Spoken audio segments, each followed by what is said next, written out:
I'm Jake Bruton, and today on the Build Show Network, we're going to talk tile layout. We're going to talk about my personal rules, the things that I find important, and then how we discuss it with clients. Let's do it now. Okay, so we're in a very small bathroom. This is a very small addition. Actually, the addition to this home is only 200 square feet, and it involves both a bathroom and a mudroom. And so let's talk tile layout. First and foremost, if you know what tile is going in the space, it may change some of your decision making. It may change the way things lay out. It may change the way walls work. You know, if I have a 36-inch wall, but I have a 34-inch tile, I may try to plan ahead and split my mixing valve on the middle of the wall or something like that so that I can have a tile joint or a grout joint in the middle of the wall. There's all sorts of little stuff like that having the tile picked before the job starts can help with your actual construction, your actual frame, the way that you choose to do things. You know, maybe we would, for instance, behind me, we have a pocket door that leads to the bedroom. If we had a tile that we knew was not going to lay out really well in here, we may have chosen to put the pocket door on the other side of the wall rather than on this side of a double wall so that we got a little more flexibility, we had a little more distance in here, something like that. So that's number one.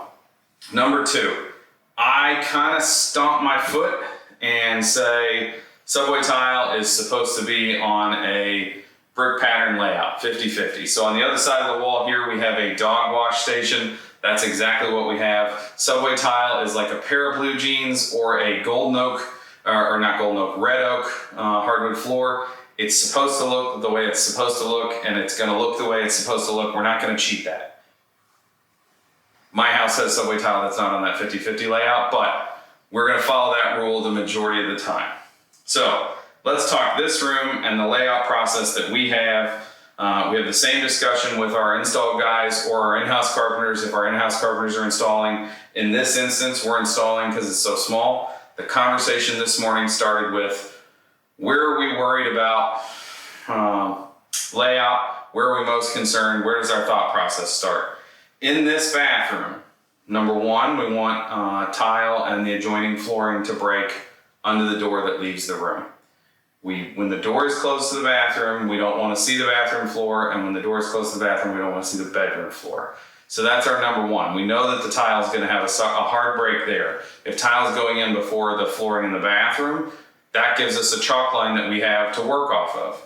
Number two, our next super hard line that we need to be a really good clean cut is against our shower base or against our tub or potentially against our tile curb. In this instance, we have a shower base. So we're taking into consideration that shower base and that doorway, and then we're looking at everything else, because every other place that it hits something, it's either under a cabinet or under base trim or in the back of a closet where nobody's ever going to see it.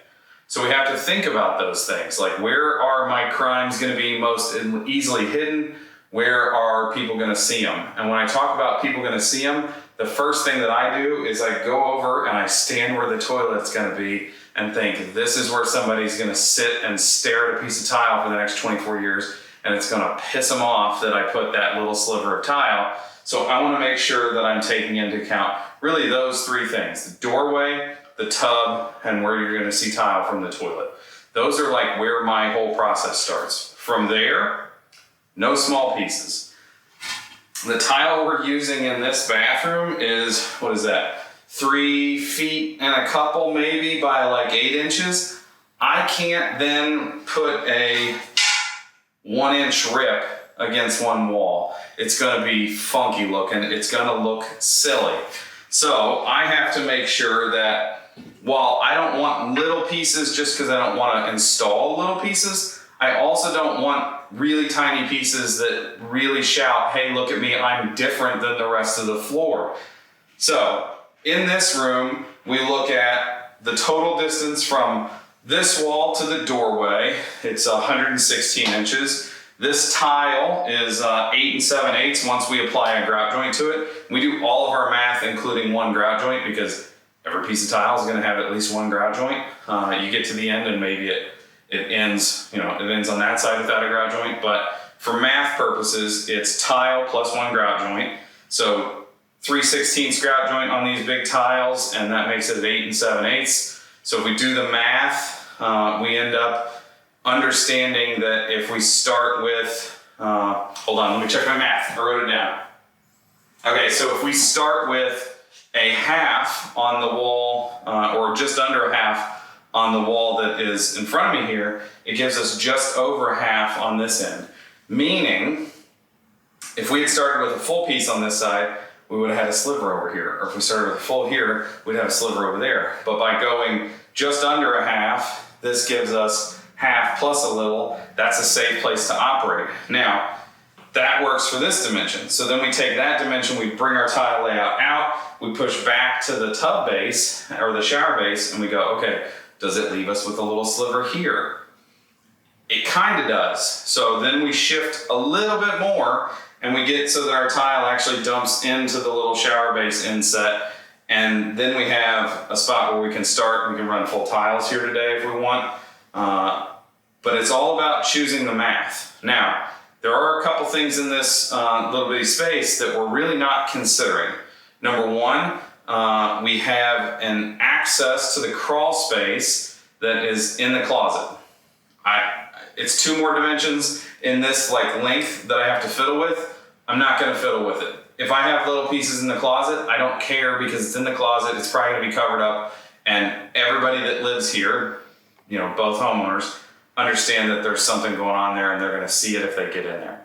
Number 2, we have an HVAC register. Now, we are laid out where it's not going to be horrible. We're actually going to have 2 tiles that come in on the HVAC register. We'll have a U-notch out of each tile. But one of the things that we discussed this morning is, let's say that that HVAC register was going to fall directly in the middle of a piece of this tile.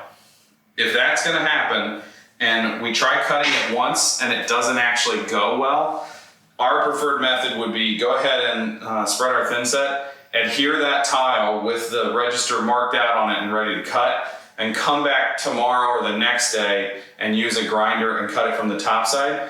With the rest of that tile adhered, it's a lot less likely to snap if you're trying to cut out of the inside of it. So that's an easy one for me if I want to have a sliver on one side. Plus, that floor grate's going to have some overlap. It's going to hide some of the crime there. It's not a big deal. Layout, like actual pattern. When we talked about subway tile on the other side of the wall, that 50% offset is a big deal for me in an older home like this. Super modern, we can cheat it, maybe. When it comes to tile this size, room size, pattern, things like that are important to consider. So this tile has a heck of a lot going on.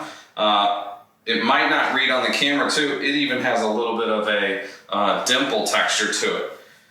That tile is so active, so involved visually. I would not try to do something like a herringbone with that tile in no matter in whatever room you were going to put it in. It's going to be a lot visually to have that herringbone pattern, and I think that it would just be distracting and confusing. Herringbone pattern on a floor in a room this size, I'm also going to push to not do that. Even if we were using a small subway size tile in here, I wouldn't try for any super nice patterns, or, you know, the pattern's gorgeous, but it doesn't read in a room this size. It becomes confusing and distracting, and it's just too much for the space. So we're going to push to not have a complicated pattern in a room this size. The brick pattern or the offset. You can only do a 50% offset in a less than 12-inch long in one direction tile. Meaning, subway tile, even a 4x12 subway tile, is fine to do that 50% old school subway tile brick layout. That offset doesn't work when the tile gets to be, 13 inches or above in one direction because of the way tile is manufactured. That tile is manufactured, it's wet clay, it goes into a kiln.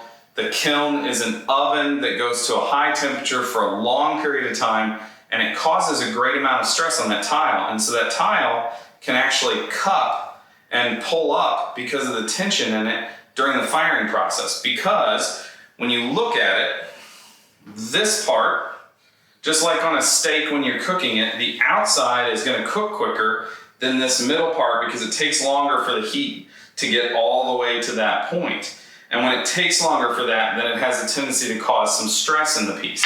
So if you have that internal stress and you have cupping and you try to do a 50% offset, you're now putting the thinnest part of the tile next to the highest part of the tile, and you're going to cause lippage that, everybody uses leveling clips now. You're not getting all of that out with leveling clips. And like it or not, this is a bathroom floor where you're going to be barefoot and you're going to feel the elevation changes.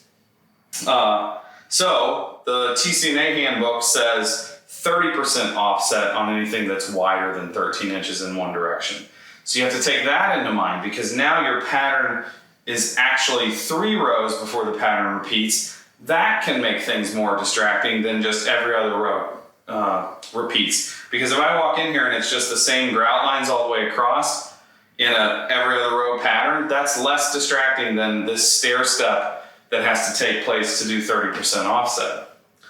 Last for us in this assembly is going to be, we should talk about the zipper. The zipper is a 30% offset, but only in 2 rows. So you would step by 30% and then it repeats itself. Step by 30%, it repeats itself. And that can be a little less distracting, but it still isn't popular enough, in my opinion, that it isn't more distracting than a brick pattern. Last is a grid. We're doing a grid here. These are big tile with a lot going on. It doesn't make any sense to me to do anything other than a grid in here. Also, from a layout standpoint, grid's going to be the easiest to figure out, because you don't have to worry about what it is with a full tile, what it is with a third less, what it is with a third less, like an offset, or what it is with a half. It's easier to just lay out and know I can start with full tile all the way across that wall, and then it's just grid pattern across. There's a lot of decision making that goes into this, and like a lot of things in the building industry, it kind of just comes with experience.